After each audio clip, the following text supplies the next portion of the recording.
What's up, everybody? Welcome to the Walkout Network. It's your man, Ant Walker, here with another edition of Unleashed. And as always, got a fine panel to introduce. Today's special guest, the person occupying the rotating chair this week, is good friend of ours, a colleague. Well, for me, former colleague, RIP, my time's at Sherdog. But Sherdog.com's OG, Mike Sloan. Mike, what's up, my man? What's going on, guys? How's everyone doing today? How's the new year, et cetera, et cetera? Oh man, New Year's fantastic. Thanks for even reminding me. Happy New Year to everybody watching. Oh yeah, yes, it's the first time this decade that we've done a broadcast, so that's what's up. 2020. Yeah, man. So Mike and I partner up every time there was a big Vegas fight for the past couple of years. So definitely good to talk to you again, Mike, and yeah. we'll talk some face punching. And, of course, we have the jack of all trades who's mastered them all, the senior editor of Sherdog.com, Mr. Ben Duffy. Ben, what's going on, my man? I'm doing well. It's a new year, and outside of the world of MMA, my local Houston teams just seem to want to get onto the medal platform in all sports, but not get the gold medal. So the Rockets have already checked off the box by winning their division and making the semifinals. The Astros did very well. I've got my 2017 Astros World Series ring sitting right over here, sadly, alone with no new brother for it. And, of course, the Texans won this weekend. But they're not going to win the Super Bowl, so they'll take a place on the medal platform as well. I'm so lame. I've watched literally no football in like 2 or 3 years. So now, of course, we've got the man with the mathematics, the stat expert, also Sherdog.com, Jay Pettry. Jay, how are you feeling, brother? You know, I almost have forgotten it's a new year. I've written 2019 more times than I wanted to count. But speaking of counting, let's go for my stat of the week. The stat of the week, 8. Yuri Prochazka, the Rizin light heavyweight champion, and now a free agent, by the way, he's knocked out his last 8 opponents and won each of his last 10 after demolishing our beloved CB Dollaway this past week. So, yeah. 8 knockouts in a row for this dude. Watch out. All right. Did I see that Ryan Bader called him out? Maybe. Yes. Okay. Anyway, yes, let's move on. But all right. So 3 solid title fights in a one-night tournament. Rizin 20 took place just as the year and the decade ended. Now, should this be in late consideration for the best event of the year? Jay, I'll start with you. You know, it should. I like having the more the merrier when it comes to contenders for superlatives. I don't like having, well, it's this one, and that's the end of it for the most part. When at the show last week, I had one wish. I didn't care who won or how it played out. I just wanted it to be very entertaining, exciting, violent, and action-packed. It really was. Holy smokes. There were only a couple fights that weren't worth going back to on that 15-fight card, and it was bell-to-bell action pretty much, knockouts and some surprising wars, a late fight of the year contender, a soccer kick knockout. Can't get enough of those. It surprised me. Not enough to be I'm not surprised, but it surprised me in a way because they surprised us with the Prochazka title defense. We didn't know he was supposed to defend his belt against Jalloway. It was just supposed to be, what do they call it? The non-title super fight. Well, nah, you can fight for the belt. Whatever. Go ahead and have fun. Lightweight tournament was a blast. And there's only one thing I do need to make a little confession. The first intermission killed me. After the Jay Kuhn fight, when he sparked Satoshi Ishii, passed out. It killed me. Chalk it up to getting old, man. I didn't even try to watch it live. Just wasn't happening. Mike, did you have a chance to check Rizin 20 out? No, I'm a total chump when it comes to that. I was not assigned to cover it, so I didn't watch it live. Obviously, I was doing other things. But everything that I've read about it seems like it's in a just insane card. Like I can't wait to watch it. My plan was to watch it this past weekend. But family things and some work and whatnot, I just haven't had time to do it. But just from what I've read, I would absolutely add it to one of the year-end events, fight event of the year type thing. But I can't give a good estimation of it because I have not seen the card yet. So one sorry, of guys. our all good. One of our recent guests, Casey Leiden of MMA Fighting, was in attendance, and he was giving it rave reviews. I do recall even reading a tweet from him saying that it was the event of the year in his opinion. Ben, would you like to jump on board the Casey bandwagon here? Well, what I'll say before anything else is that there are two things that you need to know about Casey Leiden. One is that he goes to an ass fuck shit ton of events, so he's drawing from a large pool. And two, he is not a man normally given to overstatement, so it carries a lot of weight if he said, holy shit, this is the event of the year. Having said that, given the time of day that it went, I did not watch any of it live and just trusted myself to go back and watch what was basically recommended to me by how crazy Twitter went, and I ended up watching like a half dozen fights. I mean, it can certainly be in the family photo of event of the year. You know, the thing about Rizin is they have some fantastic fighters on roster. They have the classic Japanese production values that make every fight seem like the biggest thing in the world.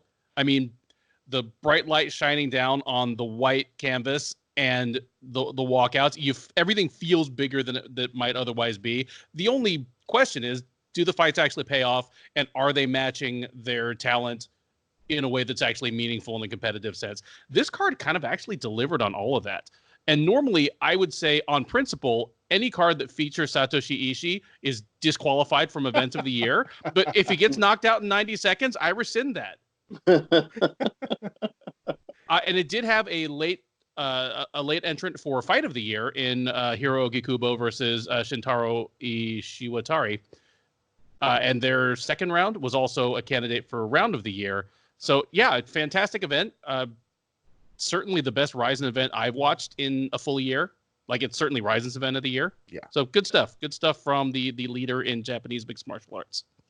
It's definitely hard for me to label it the event of the year when I wasn't able to watch it live. Like that takes away a lot of the feeling for me. So even going back and saying, okay, this fight was great or this knockout was fantastic, and I was so overall entertained by the card, you know, not just kind of knowing that Twitter spoiled a lot of it already. Like I woke up to tweets about all the results and whatnot. It's really hard to put it in that category when, you know, I was on the edge of my seat in pure suspense for all the other candidates for card of the year. So speaking of cards, to wrap up the year, another now becoming, I guess, for the second year in a row, a staple of the mixed martial arts community, PFL wrapped up their season the final day of 2019. So how do we feel overall about this second season? Was it better or worse or about the same as we had in 2018? And what would you suggest to possibly improve it? Mike, I'll start with you. Well, to answer the first question, I think it was pretty much on par with last season. Some really good fights, some very lackluster fights and events overall. But that's just nature of the beast when they have fight events.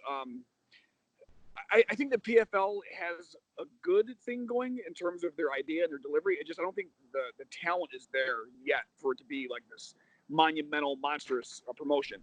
I do like what they're doing. I don't know, something's missing. It could be, I don't know. Every time I watch their event, because I covered them live here in Vegas, I watch them on TV all the time. I cover them obviously from TV and the internet.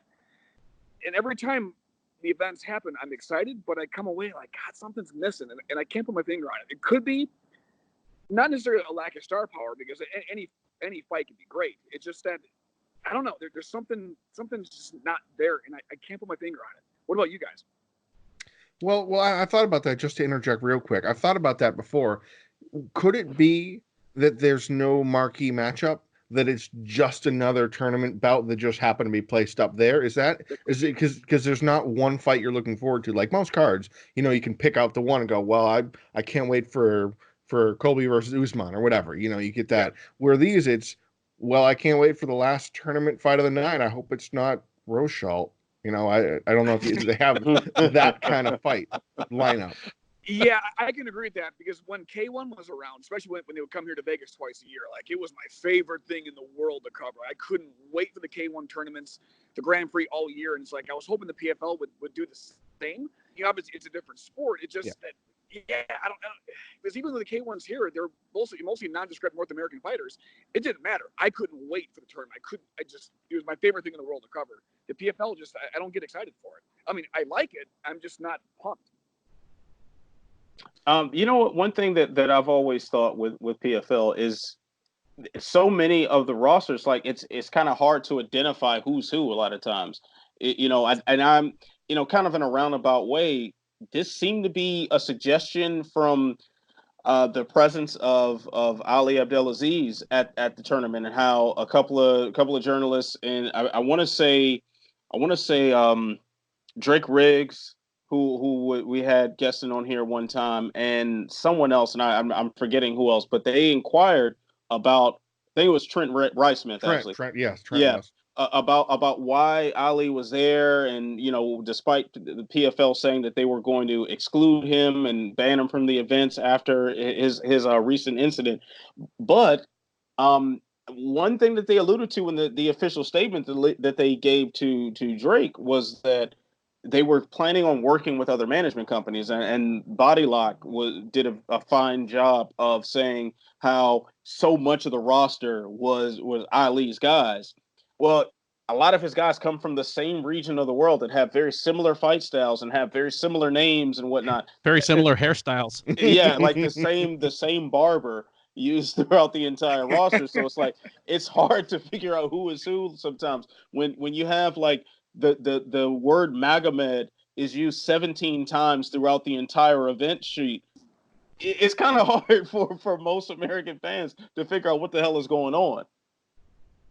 Good point. Really good point. It's like Smith, Johnson, whatever. But yeah, Magomed. It's like, the same guy. Yeah, it's like I have no clue. I did Twitter play-by-play for one of the PFL events last season, and it was mind-numbing. Like how many times I typed Magomed. I couldn't believe it. Like it's just ingrained in my DNA now. Copy paste. Yeah. Magomed Karamov does this. Magomed Karamov does that. Yeah. Yeah, it was a rough one. Something that stuck out to me this year, and I did the digging. I did the year-end review and the stats and stuff. Is if you value what the tournament offers and advertises, finishes get more points. If you finish the fight, you're going to be at an advantageous position to continue along in the tournament. So therefore, we encourage action and lots of it. The finish rate dropped by 10% compared to last year. 10%. That's not insignificant. So in that regard, it didn't deliver as much mayhem and violence when the finish rate's under 50%. But finishes aren't everything, and it's not about knockouts and submissions. Most of the best fights of all time are decisions if you think about it. But something else that maybe can help with what Sloan was struggling with about that last little, oh man, there's just something missing, is that there was no hype behind any particular one fighter. They did that last year, and they made a big mistake when Ray Cooper got beaten by Magomed Karamov. They put some money and energy and effort behind fighters to kind of hype them up for the tournament, and it backfired a lot of the time. And some of the more grappling heavy fighters that they're like, well, we don't really have a highlight besides, hey, look, Lance Palmer hit a takedown. Didn't really have that magical moment. The only fighter they really pushed was Kayla Harrison. Well, here's the thing. Kayla Harrison was a minus 1,000 favorite or higher in every one of her fights. And it played out just like that. So there wasn't that hook. There wasn't that something. I don't know. That certain je ne sais quoi. But if I had to think one suggestion, I've kind of harped on it before, is that PFL needs to establish a regular schedule well in advance, clearly marked and delineated and advertised as such, so that we can actually know when to watch their product. It sounds very simple and silly, but we shouldn't have to try and guess if the fights are on Thursday, Friday, or Saturday. What channel are they on this time? Is it on ESPN main card, or is it on ESPN are the prelims and ESPN Plus is the main card, because they did the switcheroo time and time again. Now, broadcasting is a big deal. I'm sure that's an issue, but the inconsistency made it so if I'm a media guy that covers this stuff and digests all of this content, and I struggle to figure out what's going on, I can't imagine fans are going to be like, oh, okay, I got to make sure to have ESPN Plus ready and booted up because we're switching over now. Oh, wait, ESPN prelims were at 8, but that doesn't make... So it's just... Consistency goes a long way. You're right. Big time. Agreed. You know what? I think to improve, it's kind of hard to say what to improve upon it, in my opinion. But beyond some of the points you made, Jay, because I think a lot of the woes of this season were kind of out of their hands. You know, they had to, from what I understand, they had to drop the welterweight division for financial reasons, but then also Lewis Taylor couldn't compete Middleweight. Middleweight, sorry, yeah. But Lewis Taylor couldn't compete, couldn't drop down to 170, according to the New York State Athletic Commission. The guns didn't weigh 15 pounds. Yeah. He tried to put him down. He was still 184. Tried to put him down. It's like if I put these down, I'll be 170. Watch. Should have changed the ammunition to something lighter. But then also like the drug test failures. You know, they had so many things that just went wrong to where it was hard to even build momentum into any particular fighter because you didn't know who was going to stick around. Like Ray Cooper was sort of the organic star of last season, and whether or not he won the tournament or not is another story. But we were invested in Ray Cooper, and we got to see him consistently perform. When, you know, and granted, this didn't happen with Ray Cooper, but when you know, any of the other fighters that could have had that same sort of awareness in the public eye as a result of the tournament, when that person gets popped on a drug test or their opponents are cycled out in and out because of drug test failures and miss weights and forfeitures that advance you and whatnot. Like there were people that advanced without even fighting. Yeah, that's a huge issue. It's so hard to get into it when someone hasn't fought at all in the season. But here's the thing. That's a flaw in their basic model that's not going to go away, and they're not going to be able to compensate for. And I feel bad kind of doomsaying them because in the certain instances where it works, it's fantastic. Like the regular season last year had me so excited that I was like voluntarily doing like standings graphics, you know, for Sherdog. Just like, hey, let me show you where the lightweight division is going. Let me show you where the welterweight division is. The problem is the season is basically a lengthy tournament in itself, not in the bracket sense, but in the sense that it is built on certain fighters meeting other fighters at a predetermined place, date, and time. And that's always going to be at the mercy of injuries, drug tests, and things like that. I mean, they could run this for the next 10 years, and they're always going to have people pulling out because they hurt themselves training or failed a drug test or whatever. So that's part one of the problem. Part two of the problem happens as soon as we get to the playoffs, because their regular season regulations and rule set encourage people to go for the finish and encourage an audience-friendly product. It encourages excitement. But as soon as the playoffs hit, I mean, that Ferrari just runs right into the mud. Like if you put you and me into a room right now or into a cage and said, okay, you guys are going to fight for 15 minutes. Whoever wins by the unified rules of mixed martial arts gets $1 million, and the guy that loses gets 80,000. And one of us is a better wrestler. Guess who the hell is going to walk out with that $1 million? No question. Lance Palmer. Exactly. Lance Palmer's going to run in, hit me in the head with a fucking chair, and pick up another $1 million. Like all the incentive to be exciting is gone. And the incentive is now to be as risk averse as possible and just get the hell out of that place and cash the check before PFL goes under and it bounces. Take that big old novelty check, write your name on the back with like a rattle can of Krylon and go to the drive-thru. And as long as they are bragging about their $1 million prize at the top of this tournament, that's going to be the dynamic. People are hugely incentivized to play it safe. And the guys that are capable of playing it safe, i.e. the wrestlers, are going to be your millionaires. And hooray for them, and too bad for like Antonio McKee that he wasn't born 10 years later. But he had a style on PFL. Oh, that's yeah. I mean, he could have held some of these dudes down with one hand and been like depositing the check from his phone. But that's the flaw in the business model. As soon as you hit the playoffs, it encourages risk-averse behavior, and that's great for the fighters. It is lousy for the audience, and that's not changing unless they change. Perhaps maybe financial incentives for finishes in the playoff. Yeah, why not? But I mean, I don't know how much money they have to throw out there. I wonder, did they ever release how much Rory MacDonald is getting next season?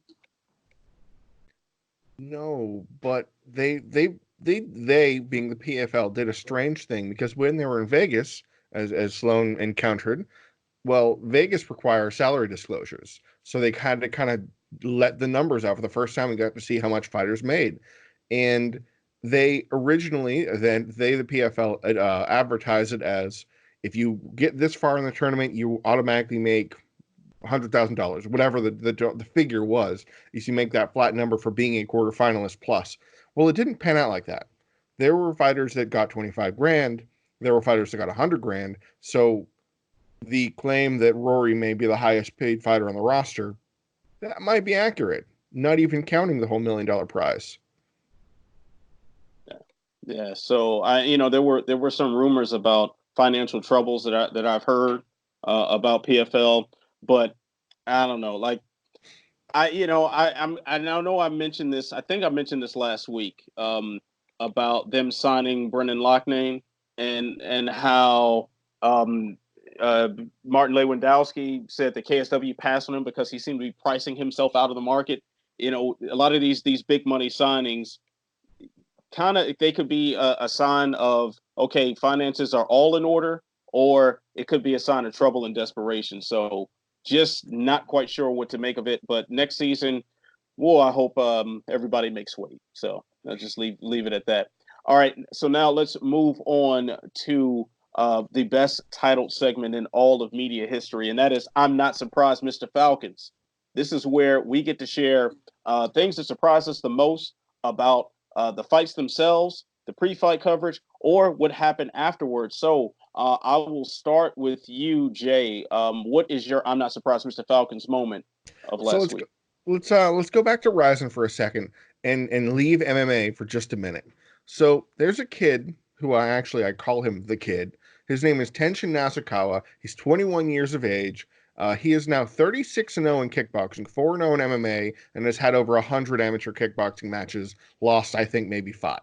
So, co-main event, Rizin 20, he fights a guy named Royubata, who is a champion in the promotion called Knockout over in Japan as well. Legit guy on a good win streak, something like 41-3.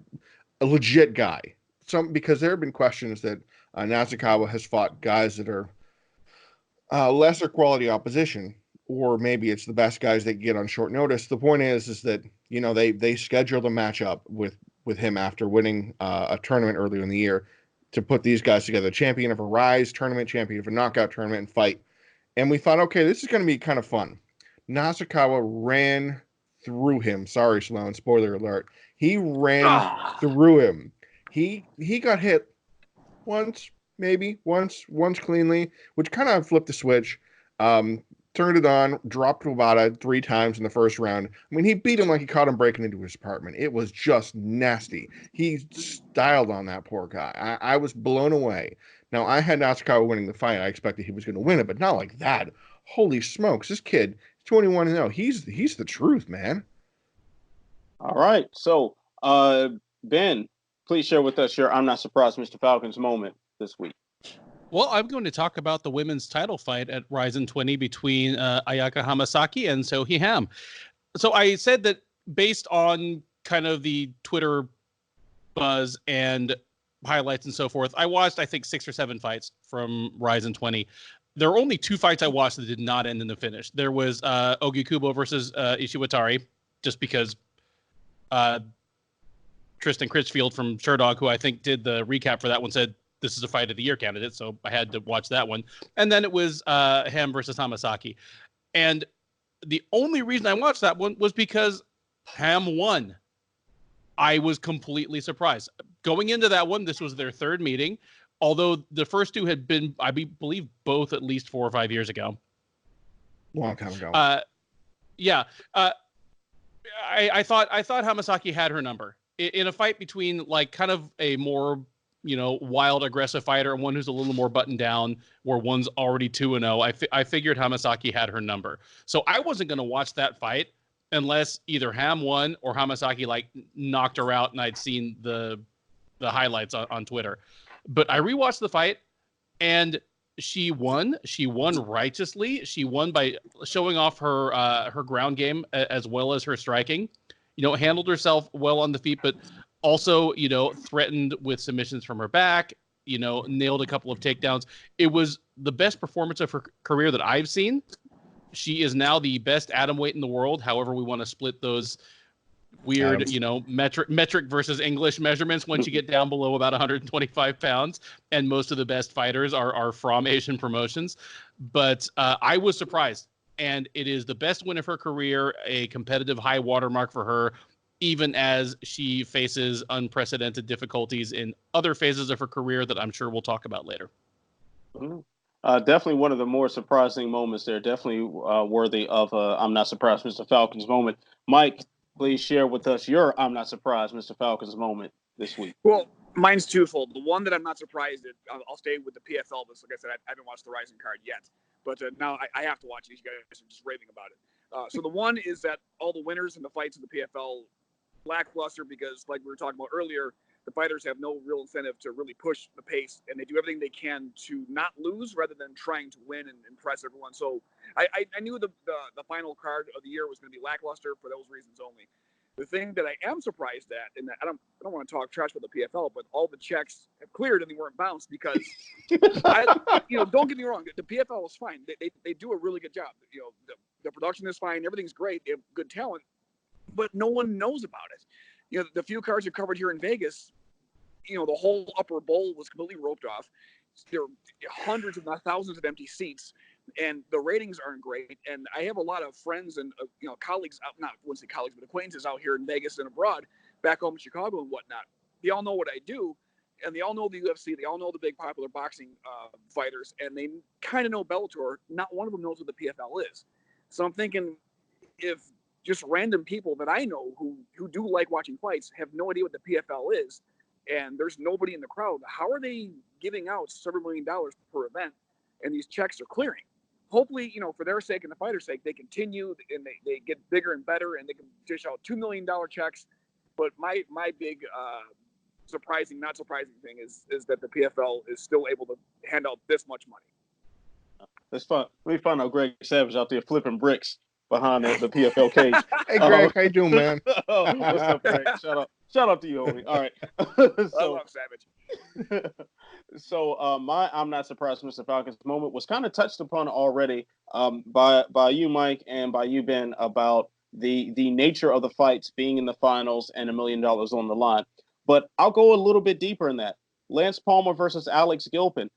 I can't believe people were surprised that this was the approach that he took. He beat Alex Gilpin 2 other times this season the exact same way. Same way. He beat him the exact same way twice. Why do you think when $1 million is on the line, he's going to suddenly show off his tornado kick? No, that's not what's going to happen. K1 Palmer. It's a 5-rounder this time, not a 3-rounder. Yeah. That's why. Yeah, like come on now. Like let's be real, people. People just come on, fam, get it together. All right. So particularly juicy set of circumstances is kind of breaking right now in the last few days. Shinya Aoki was quoted in an article about One Championship stating that the company was in some sort of financial turmoil and he was concerned about its future, especially their push to make some headway into Japan.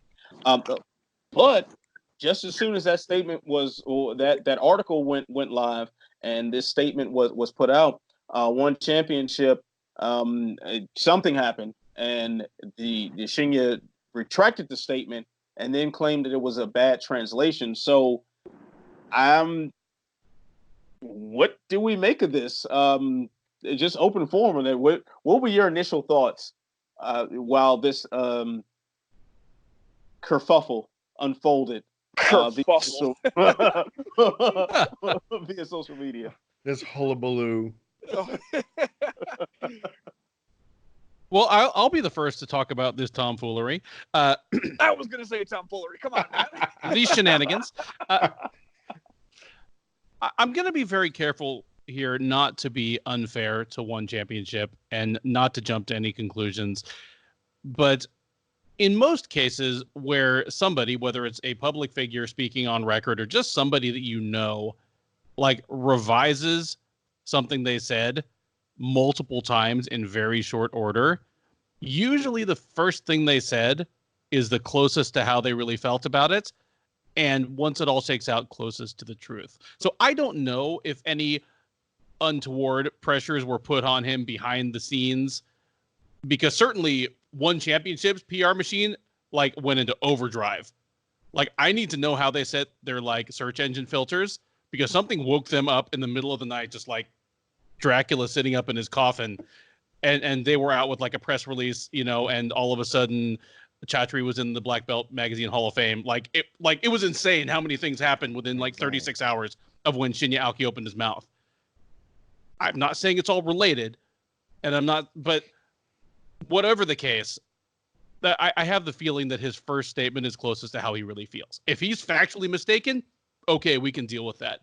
But the weird backing down afterwards in multiple stages kind of stinks.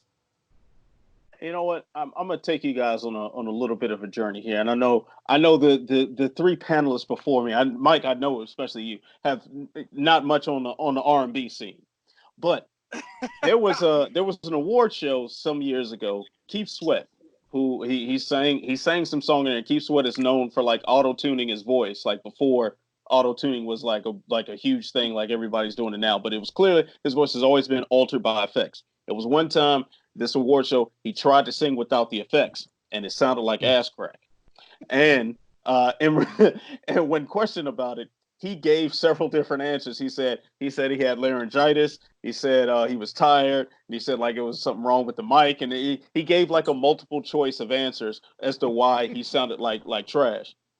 That's kind of what I was feeling like here with Shinya Aoki, giving multiple reasons why this translation came out the way it was. Yeah, see, when I heard about his statement, I went and checked out Reddit, and I was like, yeah, he's probably onto something. Obviously, I don't work for one, and I hope they're doing great. I want every promotion to do great, you know, all that jazz.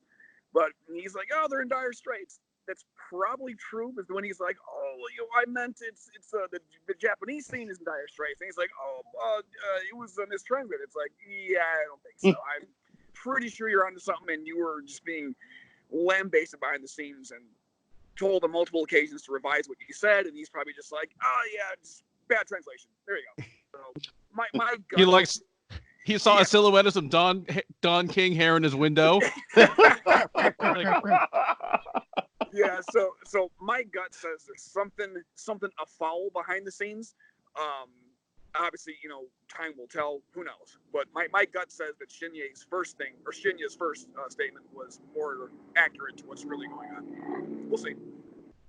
Yeah, and what really bothers me about this is the changing nature of the story, such that parts of, okay, if you're going to change it, amending facts, fixing things, you know, okay, there's room for that. But to actually remove sections, this is I think this might happen today or yesterday. To actively remove sections from the text itself that were potentially misconstrued as whatever, just to delete them altogether and proceed just as you were, felt really uncomfortable to me. Because yes, he did say a lot of things. He said it was bad translation. He literally said the term fake news. So nonsense begets nonsense. It stinks to high heaven without pointing any particular finger. A reasonable person can suspect something strange is afoot. When it came out, the feedback was obviously negative. We, the MMA community, have known for years due to finance numbers and information that the company has been hemorrhaging millions of dollars consistently year in and year out. No sudden change other than them actually spending more money. Now, they've relied on a barter system for whatever that means in 2019.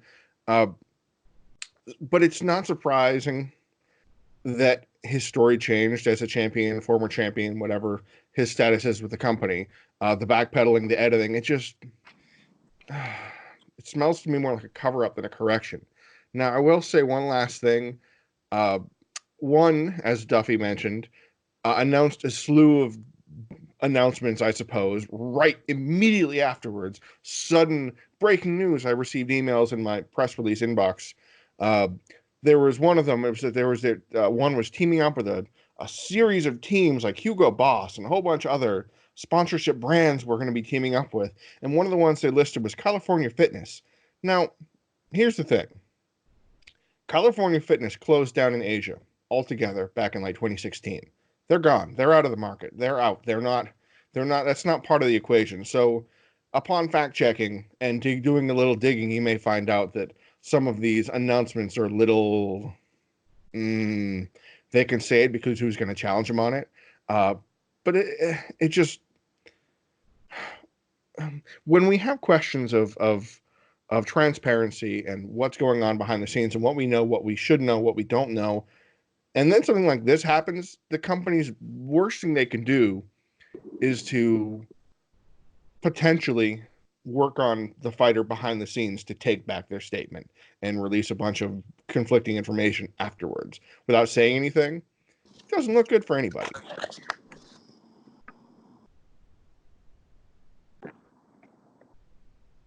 Yep. Oh, we lost Ant. I can't hear Ant at all. That's because I can see Ant. His microphone's probably not on. That's because I was stupid enough to not unmute my microphone before telling a joke. Oh, come on, do it again. Yeah. Do it again. Well, I was We'll just laugh. saying it would have been a great time for them to announce their VADA testing. You got him. So let's move on to our segment Swing or Miss. So now there's no question that Masvidal's flying knee on Ben Askren was the knockout of the year. Mike Sloan, are you swinging or missing on that one? I agree. That was 5 seconds. I was there. Everyone was stunned. Yeah, absolutely, it was completely swinging on that one. Absolutely. Yeah, that was a dope one. Jay, or swing or miss? You know, I've seen arguments that say Kevin Lee's head kick was just how pretty it was when he knocked out Gregor Gillespie and made him fall against the cage and kind of drilled him a couple times. Posted on Instagram afterward. Yeah, yes. And shouted out Bernie Sanders. Yes. And then got to hang out with Bernie Sanders afterwards and speak at his one of his rallies. Davey Gallen's Rolling Thunder was a big deal because it was a Rolling Thunder kick. You know, that doesn't happen in MMA. I've seen them. I've seen the arguments. I've seen the footage. I've watched them all multiple times. And they're contenders. But I am so swinging on this one. Masvidal's knockout. We know it. 5 seconds against a bitter rival, making the commentary team wet their pants. Are you kidding me? That's the one. It has to be the one. Ben, are you going to give us any cannon fodder for an argument? Swing or miss, Masvidal KO of the year. I mean, it does depend on what your standards are, because I mean, I was on this show or this show's predecessor on Sherdog the same weekend that my Houston area compadre Mike the Truth Jackson was on, and he and I had both watched a better flying knee than that in like a podunk convention center in Lake Charles, Louisiana, in the middle of the swamp, like 2 days before, and we said so. But having said that, now in January of 2020, what's my knockout of the year? It's Masvidal over Askren, because more than just the aesthetic value of the knockout, the stakes do matter. Otherwise, the best knockout every year would take place in the middle of nowhere somewhere against some dude that didn't really know how to defend himself. You know, like how bright the lights are and how big the stakes are do matter. And it was a career-defining moment for better or for worse for both guys. And for that reason, on top of being so sensational and such a fantastic technique, yeah, it's mine too. I'll swing on that one. Yeah, I'll swing on that one. I know part of it is because I was sitting like 20 or 30 feet away from it, so there's a huge personal memory attached to it. But I'm actually kind of surprised no one mentioned Douglas Lima over MVP, because that was pretty damn jarring when it happened. All right, so let's go ahead and continue with looking back on 2019 briefly here. So How would you determine the breakthrough fighter of the year, and who do you think that is? Jay, I'll start with you. For me, I think a breakthrough fighter probably has to be a fighter that hasn't been a champ in a major organization before. Maybe they could have had an unsuccessful title shot, but then even that's pushing it because then they've already just about reached the summit. Maybe like a smaller promotion or something. Perennial contenders probably aren't quite worthy because they're, top 5 always guy. A Rafael Assunção is, maybe if he had some crazy knockouts, he could break through, but he's, a well-respected top guy. But continuing the train that we're still riding on, it has to be Masvidal for me. He didn't fight in 2018 at all. He lost his last 2 to Maya and Wonderboy in 2017. Masvidal was loved by the hardcores. We knew him. We respected him. He fought a strike first title with Gil Melendez and lost. He never really had that moment where he stuck out because most of his biggest moments for me were losses for him. The Gil Melendez when he lost to Ben Henderson in that close fight, when he wore Damian Maia as a backpack and lost that fight, when he got inverted triangled by Toby Amada. All of those are losses. So this was the win, and these were the wins that I think put himself on the map the right way. So yeah, I have to give it to him because he turned from like a guy with a ton of split decision losses to a star with a stupid fake belt. Oh, Mike, great. What are you talking about? I mean, and it has the word motherfucker on it, so it has a certain place in my heart, even if it is completely illegitimate. Right. So Mike, are you in agreement with Masvidal being the breakthrough fighter of the year? Yeah, in my opinion, it's either him or Last Outbender. Those are the 2 guys that did everything in this past year. Who I can't wait to watch fight. And it's funny because both those guys. It's been quite some time. It's been quite a few years where there's been a fighter where I'm like, I cannot wait to watch this dude. I can't wait. And it's both these guys. And the definition of a breakthrough fighter for me is similar to what Jay was saying. It's either an up-and-coming guy who hasn't really had a push yet, and he just bursts onto the scene, is killing everyone in sight, or it's a guy or a girl who's been around for quite a few years, been toiling in near obscurity, has a couple of losses, a couple of wins, but no one really knows who they are. But then boom. Huge knockout, huge submission, and they just ride this wave of destruction. Where Masvidal, he's on the Jim Rome show, he's on the Dan Patrick show, he's on the Dan Levitard show. Like no one knew who the hell this guy was. He goes and smashes Ben Askren into outer space in 5 seconds. He's everywhere, and he talks so much shit. I love it. So yeah, he's definitely the breakthrough fighter of the year or the fighter of the year. It's either him or the Last Outbender. Either one, I'm down for. Pretty interchangeable too from those like that. So that's an interesting point you bring up there, Mike. Ben, is Jorge Masvidal your breakthrough of the year? He is, even though it felt weird to vote for him because, I mean, traditionally, at least in SureDogs Awards, it's been someone who came apparently out of nowhere. I mean, like let's run it back. I'll give them to you. 2014, SureDogs breakthrough fighter of the year was Conor McGregor. 2015, it was Holly Holm. 2016, it was Cody Garbrandt. 2017, Volkan Oezdemir. And last year, it was Israel Adesanya. In every case up until Masvidal, it was someone who really had been almost unknown or very little known, with the exception of maybe of Holm. And then all of a sudden was just, either center stage or right on the cusp of it. And everybody could tell that they were on the verge of great things. And with the exception of Oezdemir, all those people have won UFC titles since they won Breakthrough Fighter of the Year. So it felt weird for me to vote for Masvidal and to be the person who wrote up his article as Breakthrough Fighter of the Year for 2019. But I'm with it. I mean, there are only 2 fighters that have had a mid-career star turn like Masvidal, where they were already established, hardcore fans knew who they were, and then all of a sudden they were the biggest star in the sport, arguably. There's him and there's Chael Sonnen. And the big difference between the 2 of them is that his was completely organic. Chael Sonnen made 2 conscious decisions. He started taking steroids and he started quoting superstar Billy Graham and basically ripping off 70s pro wrestling promos. And I'm not faulting him. I think he's awesome. But he made a decided turn to say, I don't want to be a 32-year-old wrestler who's going to be a 37-year-old wrestler 5 years from now. And he made a choice to become a star. Masvidal just stayed the same dude, and stuff finally fell in place for him. He broke through completely organically, and I couldn't be happier for him. Yeah, I can't disagree with anything anyone is saying here. Jorge Masvidal is the clear breakthrough fighter of the year, in my opinion. And it's so strange because he was a guy that we all respected.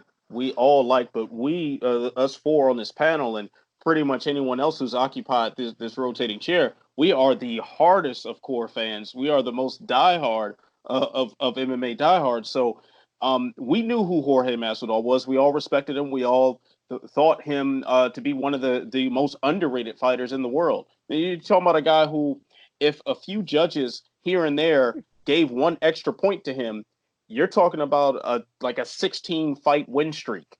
You're talking about a Strikeforce title. You're talking all sorts of accolades right there, and it's someone who has made the rounds of so many different promotions that whether you only watched the UFC, you knew who he was. If you were an early Bellator fan, you knew who he was. If you watched Strikeforce, you knew who he was. If you watched Shark Fights on whatever channel that came on, you knew who he was. But now to have your grandmother know who he is, for him to be appearing on mainstream talk shows, and he simply just murdered a man on pay-per-view. Threw some curse words in there, drank tequila, and ate 2 slices of pizza stacked up together, and now the guy's a star. That's a hell of a breakthrough, if you ask me. All right, so let's move on to the comeback fighter of the year. So, does a fighter have to be a former champ to qualify for comeback of the year to you? No. I mean, otherwise, there's only 10 people per year that are even eligible. Like, how many former fighters in top level promotions are still fighting at the top level any given year? 10 or 12 at most. Yeah. Well, exactly. I think I'm going to actually, for the first time in the show, disagree a little bit to an extent. Not to say that it's essential or anything like that, but it helps a lot. Because for me, it's kind of the opposite of breakthrough fighter, because the fighter has to come back from a great height they had realized once in their career. That's why I don't think I could have. I saw this argument for Masvidal to be the comeback fighter of the year in many circles. I couldn't give it to Masvidal because he never, to me, had that breakthrough performance. He never had the place. He main evented. He main evented some cards and he fought great guys. And I mean, seriously, like you said, he was a split decision away from being a champion almost. He's that kind of guy. Now, on Sherdog, we decided, I believe, that Stipe Miocic, who the former champ, came on as a late suggestion, I believe, considering he lost his title, disappeared for a year, started the family, and he only wanted the title fight and got it and did what he did.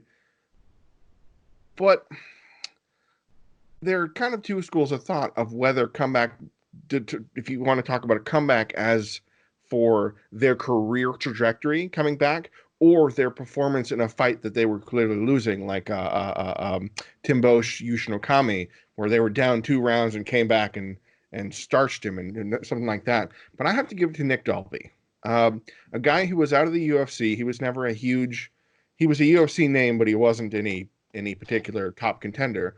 He left the UFC and he lost his first fight after leaving the UFC, and he fell in real hard times. And we've kind of touched on this before, I believe, on the trenches actually, where he started hitting the bottle and he was just losing all of it, and he was kind of just, his life wasn't what it used to be. And last year he worked through his demons. He did whatever he needed to do, personal life, however that may be, picked up a couple wins, got a Cage Warriors belt. Had that fight that I believe it was probably the second show that we did together, where I lengthily discussed the bloody fight that he had with Ross Houston, where they had to call the fight due to unsafe conditions. And then he came back to the UFC, got the shot from that bloodbath, literally, and made his triumphant return in his home country, Denmark, in an upset win over Cowboy Oliveira. It's just too good of a story to me. It was like a movie. Yeah. And he's my pick for comeback fighter of the year too. So, yeah. Oh, Mike, you agreeing with Dalby as the comeback fighter of the year? I can definitely agree with that, but my pick is Stipe just because he won the heavyweight title by beating the guy who knocked him senseless, and he was out for a long time. He came back and he put the boots basically to Cormier and snatched the title back. So either one, I'm fine with. I'm actually fine with Masvidal also because he was MIA for what, a year and a half, and then now look at him. So all three of the guys, but my pick is Stipe. And it's actually an interesting point based on something I raised about that, is that Stipe had a comeback and then he was a champion, then knock out the guy that knocked him out to lose the belt, and he came back in a fight he was losing handily. Yes. And did the damn thing. The body shot that Cormier couldn't figure out. He just kept working it. So yeah, that he kind of had that two-tiered approach to being a comeback fighter this year. I've got one for you, and this one might be a little bit off base, but you guys will correct me if you feel I'm wrong. And anyone who's watching, go ahead and feel free to kill me in the comments for this one. I'm thinking Tony Ferguson.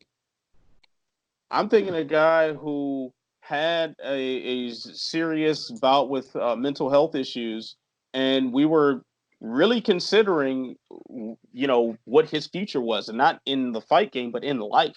And then for him to come back and go ahead and put a beating on Donald Cerrone the way he did in a main event, just that sounds like a comeback fighter of the year, if you ask me. And then it settles the criteria of achieving great heights before, because it's not like he was slouching anywhere in the cage. Like the guy was stripped of a title, continued his historic win streak, but outside of the cage faced some problems that would derail 99% of the population in life, much less when they return to the octagon. So, I don't know, guys. Am I on the limb? Oh, all right. So I've got the approval of Sloan. I don't need the approval of YouTube because Sloan's got my back. All right. So, So the last one we're gonna go through here. Can breakthrough or comeback qualifying fighters also be in contention for Fighter of the Year? Perhaps more importantly, who was the Fighter of the Year? And I have a feeling the name Jorge Masvidal is going to come up once again in this one. So, Ben, I'll start with you. What are your thoughts? Who is the Fighter of the Year? Depending on how you personally want to define it, the breakthrough Fighter of the Year or comeback Fighter of the Year can absolutely be the Fighter of the Year. And the reason I say that is because in the voting, the ballots that I sent around for the Sherdog writing and editorial staff, Jorge Masvidal got votes in all three categories. I mean, he won Breakthrough Fighter of the Year in a landslide, but he was on the radar for both of the others. So it just really, it really just depends on how you define them. But what I'll say is this: for Breakthrough Fighter of the Year or Comeback Fighter of the Year are based on story. They're based on narrative. What matters is what happened before January 1st of 2019.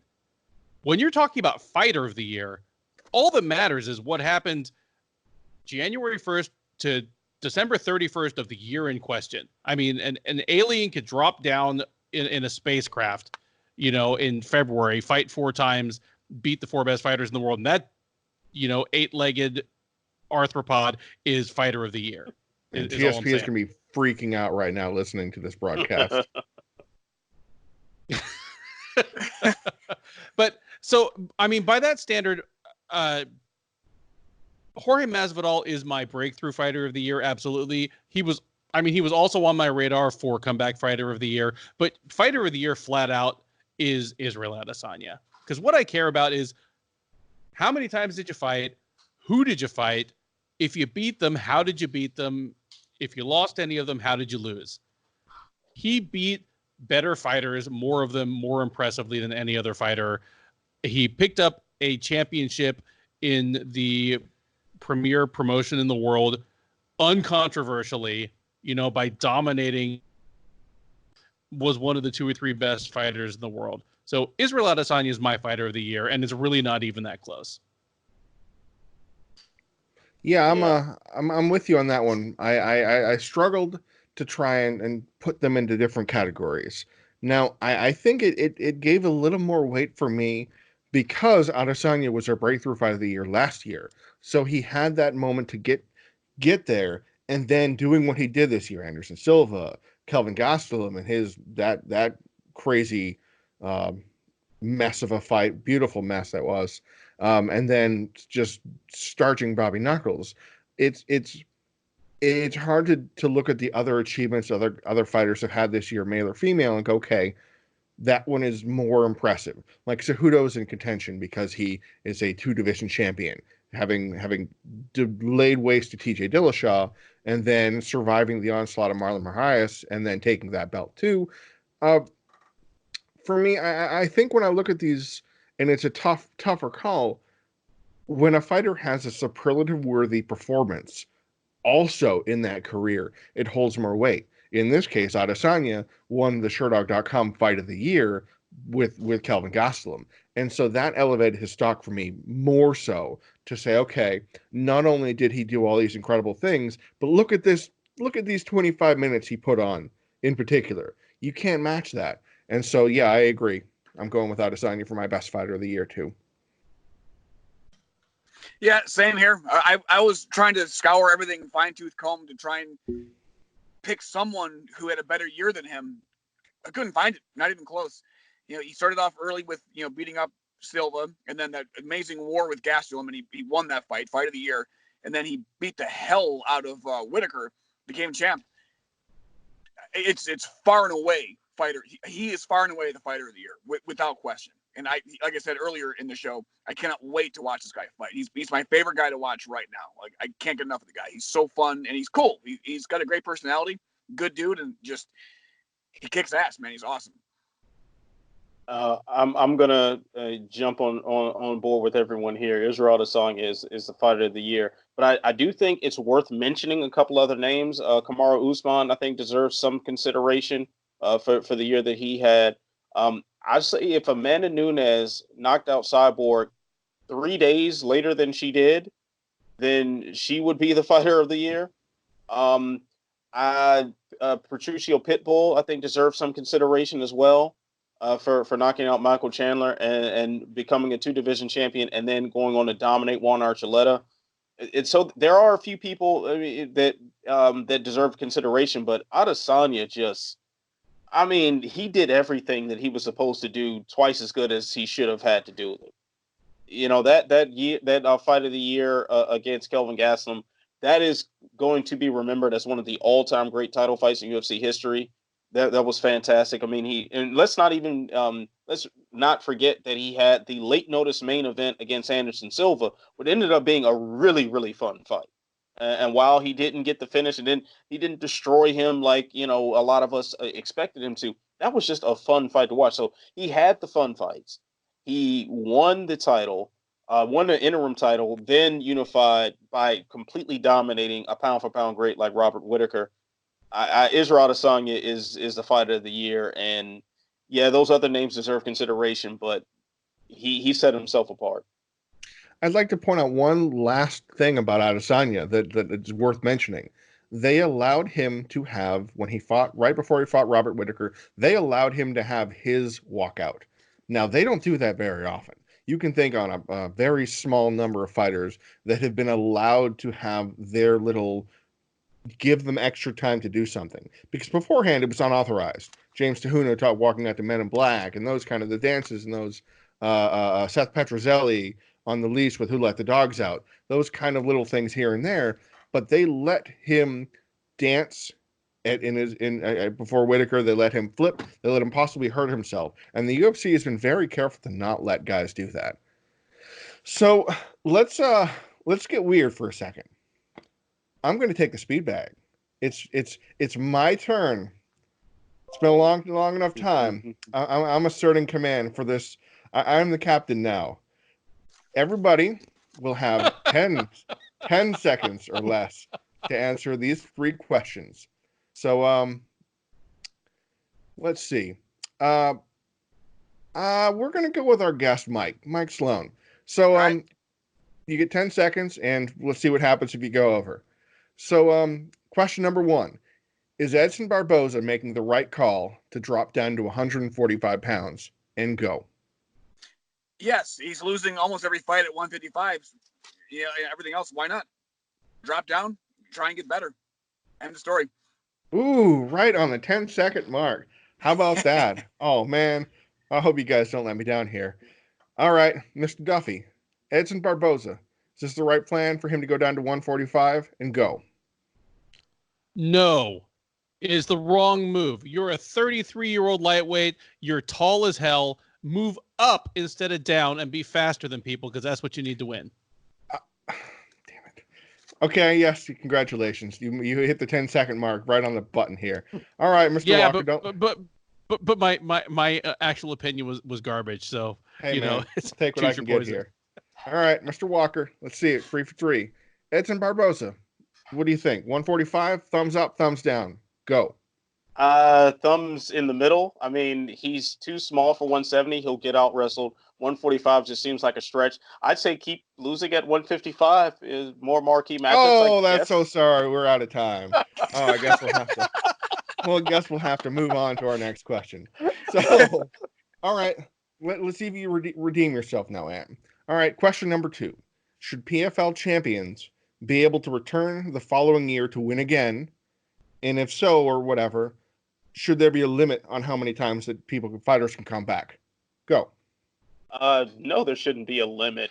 Like, what are you going to limit the amount of people that are fans of those fighters, and you're going to cut them off from watching it now? Man, fuck out of here with that. Come on. Bing. I don't have the sound to go ying, but yes. All right, Mike, what do you got? PFL champions, should they be allowed to come back the following year?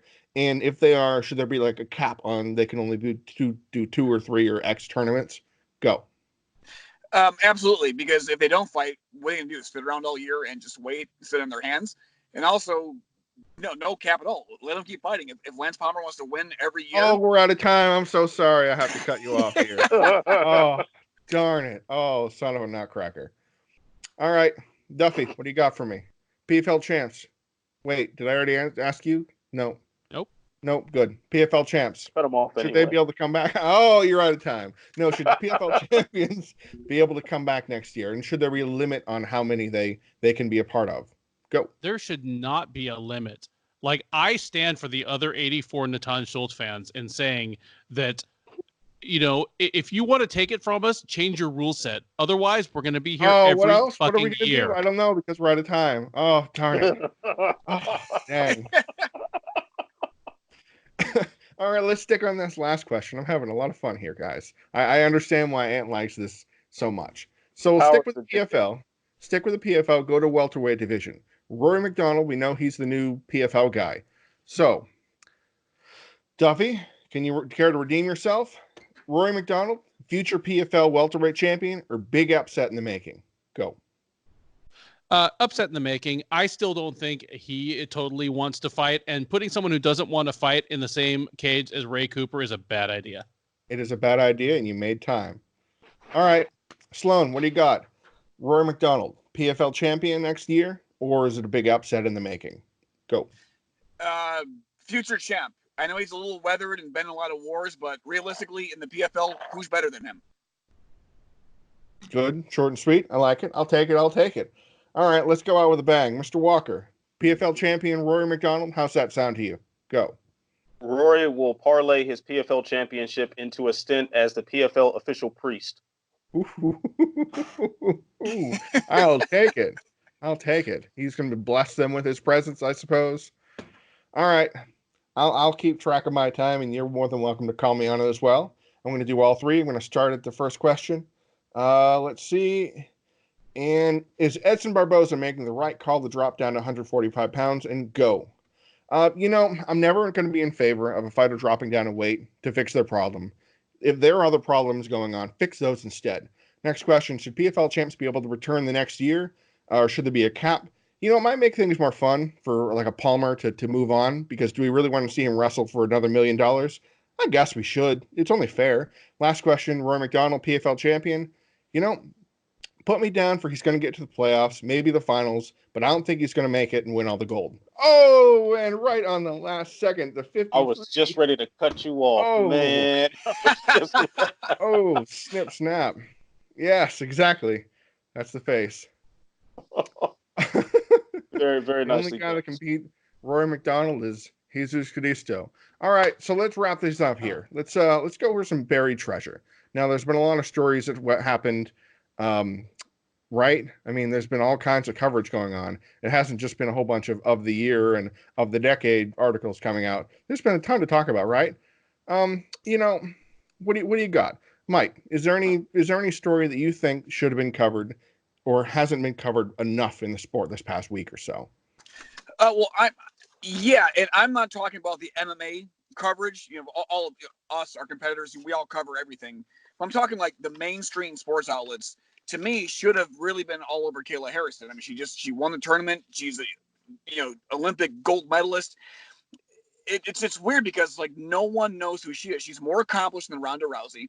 In my opinion, I think she's more attractive looking as physical features than Ronda is. She's got a better attitude because she's not like a kind of a snotty rock star like Ronda is, and she's more accomplished, but yet no one knows who she is. The PFL is trying to do a good job of pushing her, but the casual mainstream sports fans and media, no clue who she is. So she to me is a buried treasure. Whether she becomes a UFC future champion, who knows? But I think she is the buried treasure. Just like that, Mike Sloan is added to Rocco Martin's hit list. Mm-hmm. Yeah, it's funny. Yeah, you're gonna have to fight her off of this anyway. Yeah, I mean, it is interesting because that was about the only fighter they could really push this year. Yeah, confidently and comfortably without looking like they were playing favorites, because that's kind of a tough thing that tournaments do. If you pick a favorite like they did in the first year for PFL at welterweight, they had the big promo package on Ray Cooper, and Ray Cooper trained in his garage with his cousins and the duct tape on the bag and the heavy bag, and he's fighting some guy named Mago, whatever, I can't spell it on the broadcast. It was a very distinct difference in coverage, but they got away with it this year. All right, Ant, what do you got for buried treasure? My buried treasure comes from 2 video interviews that were released around the holidays, or at least since we did this program last time. So Brett Okamoto sat down with Dana White, as he does from time to time, and in there, Dana White revealed, amongst a lot of other things, one thing that kind of got lost in the sauce was that Israel Adesanya will be fighting Yoel Romero next, and that's the fight that they're trying to make. So apparently, getting a title shot doesn't really matter a whole lot whether or not you won your last fight. You're just doing it because whatever.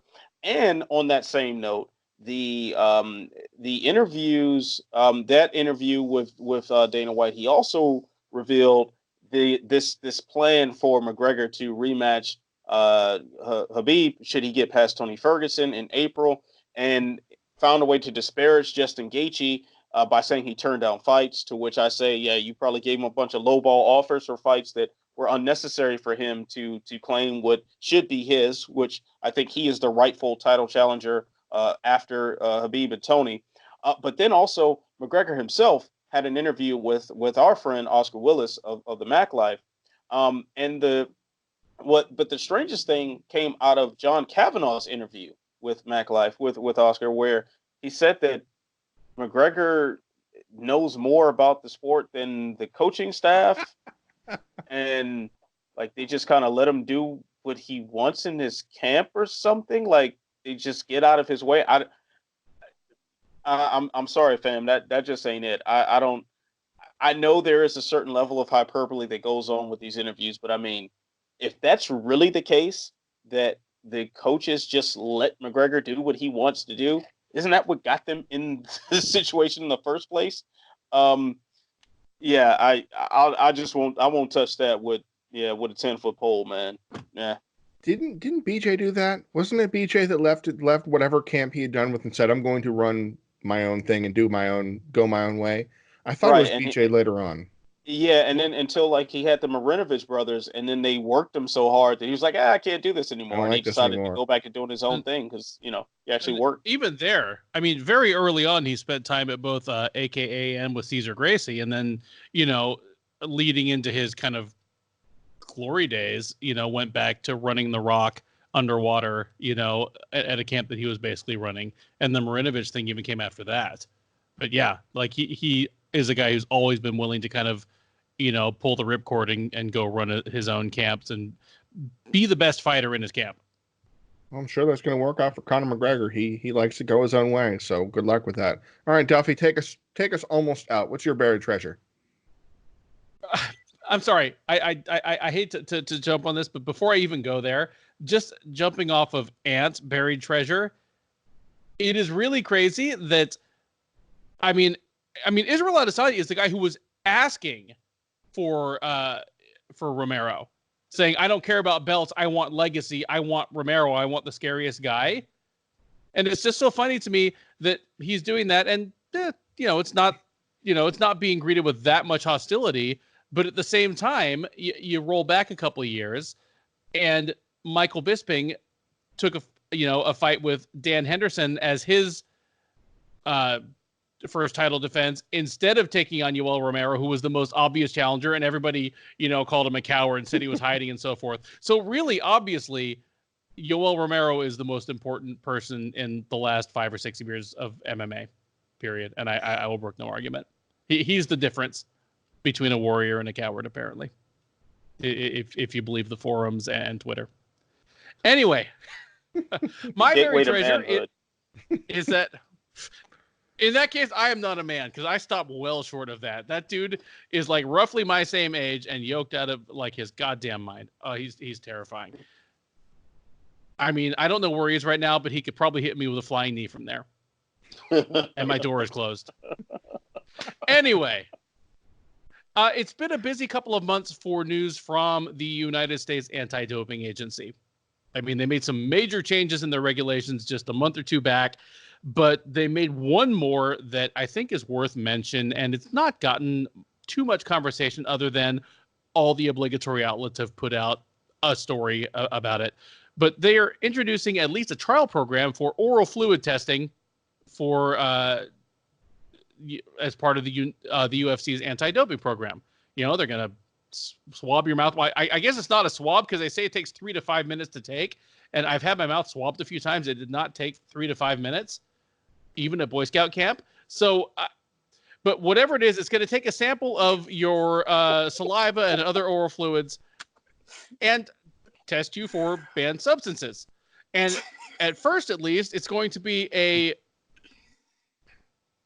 supplement to the urine and blood testing.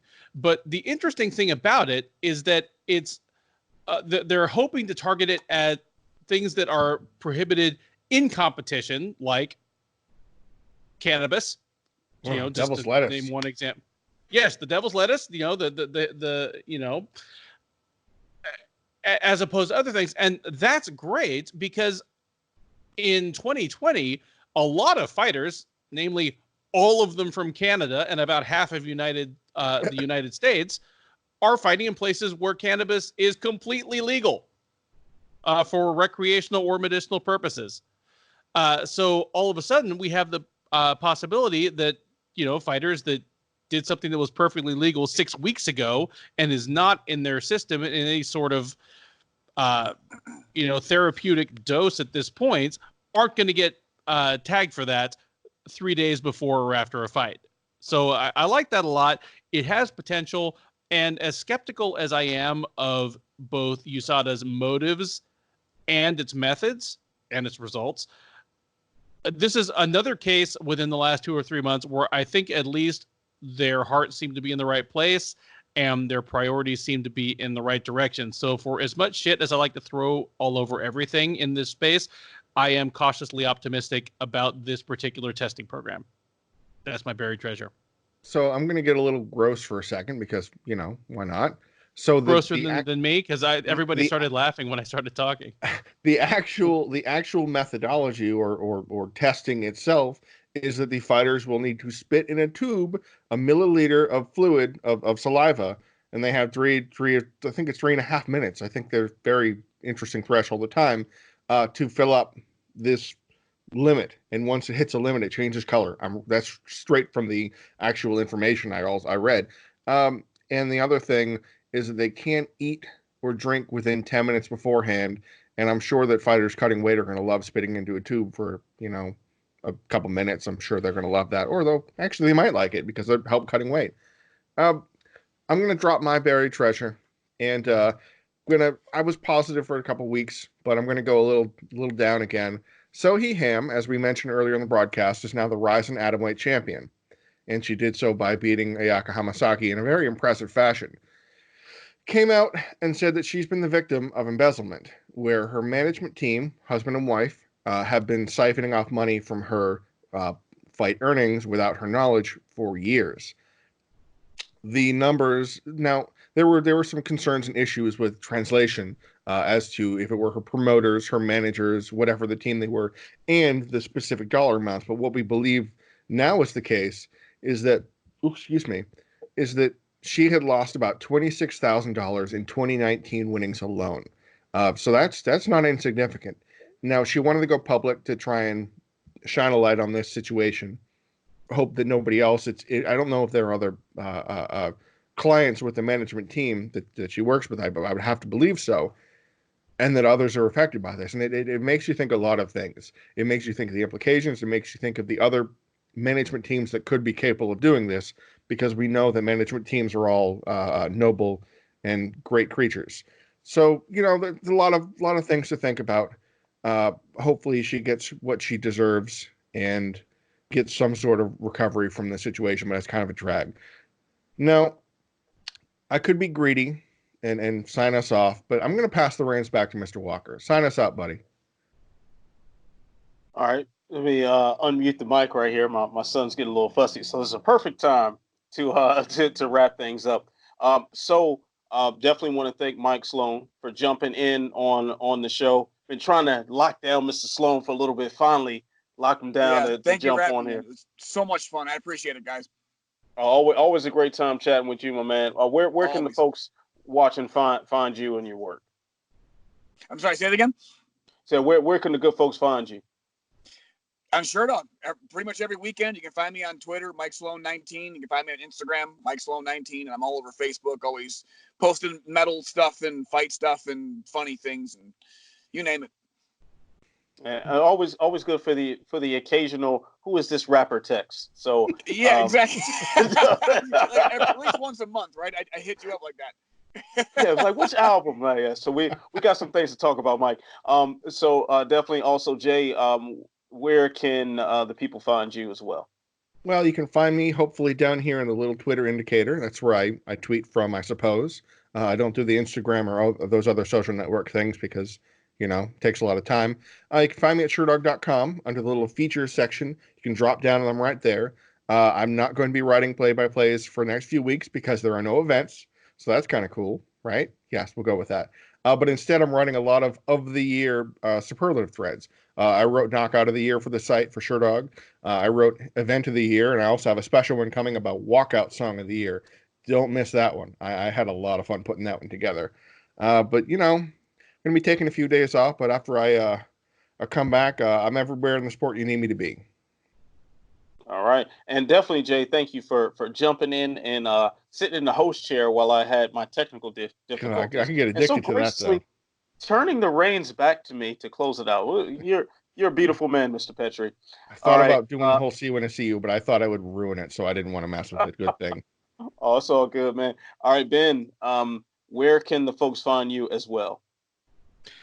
I'm Ben Duffy. You can find me on Twitter at Benjamin Duffy. You can find me on Instagram at that same handle if you really want to see pictures of food, I guess. And you can find me on the front page of SureDog. I write a number of columns from time to time.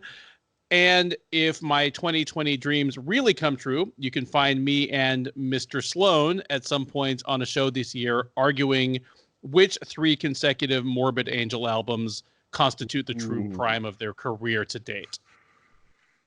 You might as well spoke Japanese to me. I have no idea what you're saying. I'm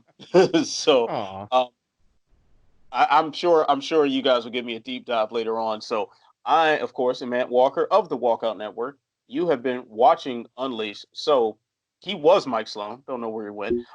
He is Jay Pettry, and he is Ben Duffy. You know what you got to do. Stay beautiful, stay positive, and always, you got to stay sexy.